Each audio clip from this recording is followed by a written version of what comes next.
Hey guys, it's Joe here with Joe's Salamanders, and I've had a few people ask me about feeding their salamanders worms.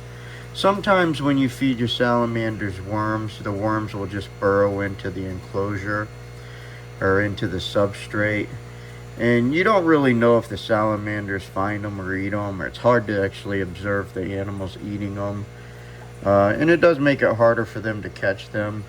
So what I like to do when I'm feeding them worms, especially if I want to observe them and make sure they're eating, I'll put them in a bucket or a Tupperware container. You can use like a shoebox Tupperware container and it'll accomplish the same purpose. But yeah, I just take these guys out of their terrestrial setup and put them in a bucket like this, or in, like, say, a shoebox Tupperware container with a lid on it, and throw the worms in there. And this gives them a environment where the worms can't really get away. They can climb up the side, so be careful they don't climb up and get out of the bucket or get out of the Rubbermaid container. But yeah, these guys here are two that I held back from last year. These are juvenile western tigers. These are the blotched western tigers, Ambystoma mavorium melanisticum. And these guys, you can see, are a lot more colorful than their parents are. This is actually a more dull species when it comes to coloration. I think that's why they're called melanisticum on a subspecies level, because they are kind of a darker, duller species. But I'm not allowed to work with the eastern tigers here in North Carolina, which is the native tiger species. So I ended up working with these guys.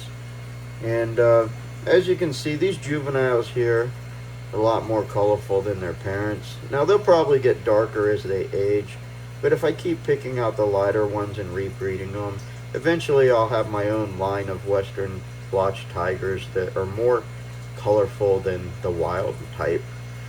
So anyway, hope you guys learned something from this.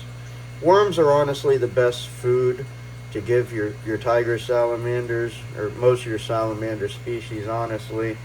I'm not gonna lie, I do feed a lot of the animals I keep crickets, but a lot of the animals I keep are only with me temporarily until I move them on to another home. So crickets are a great food source for a temporary animal that you're not going to be housing long term. But for these long term animals that I use for breeding and holdbacks, this is how I feed them worms if I'm having problems with the worms getting into the substrate and getting away.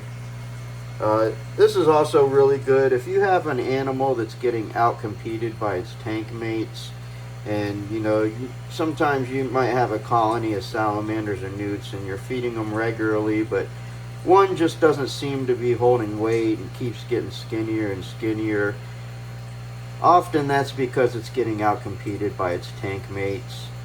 And this is a good way to isolate individuals that might be thinner, or individuals that are struggling to eat. This is a good way to isolate them and ensure that they're getting the best diet possible, because I really do think earthworms are probably one of the best diets for these guys. But anyway, sorry for the mucky water. I probably could have cleaned the buckets up a little bit better. The floor is a little dirty in the salamander room here too. Try to do a little more cleaning before I make my next video. But anyways, I hope you guys enjoy this. I'll probably post this on my new YouTube channel. I am not getting any views on YouTube, but I don't really try to push my content too hard. I'm not made for this generation. So I don't know, maybe if my content is useful, it'll blow up and get more popular. But hope you guys enjoy this video. Please like and subscribe.